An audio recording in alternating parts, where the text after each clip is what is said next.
Hello বিয়ার্স, আসসালামু আলাইকুম। এই তো আমি সকালে নাস্তা বাবুদের খাই। এখন দুপুরে রান্নার জন্য তৈরি করতেছি। দুপুরে ভাত বসিয়ে দিলাম, আর কালকের যে ডালটা ছিল রাত্রে ওইটা আমি এখন গরম করে নিব, কারণ ওইটা আমি বাচ্চাদের খুব বেশি বাসি করব না, দুপুরে খাইয়ে ফেলবো।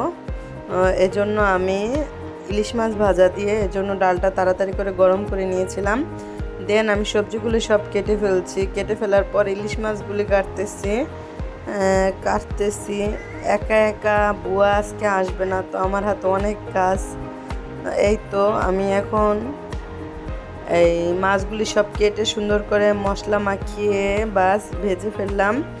ভেজে হয়তো মাছের এই কালারটা হয়েছে, কারণ কালকে আমি মাংস ভাজছিলাম, ওটার প্রচুর তেল ছিল, যার আমার মতে একটু হিসাবই। আমি ওই তেলটা নষ্ট করিনি, ওইটা আমি ফ্রিজে রেখে দিয়েছিলাম, ওইটার উপরে আমি মাছটা ভেজেছি, এজন্য মাছের কালারটা এরকম এসেছে। দেন আমি আলু, বেগুন, বরবটি এগুলো সুন্দরভাবে কষিয়ে নিয়েছি, কারণ এর আগেও আমি এই রান্নাটা করেছি, আপনারা দেখেছেন। কষিয়ে নেওয়ার পর আমি মাছগুলি ভেজে সব সুন্দর করে দিয়ে দিলাম। দেন আরেকটা আমি সবজি বসিয়ে দিয়েছিলাম। সবজির সাথে আজকে আমি একটা ইলিশ মাছের মাথা ভেঙে দিয়েছি। শুধু শুধু সবজি খেতে ভালো লাগে না। যারা আমার মতো ফ্যাট তাদের জন্য তো সবজিটা রেগুলারই খাওয়া উচিত ভাতের বদলে।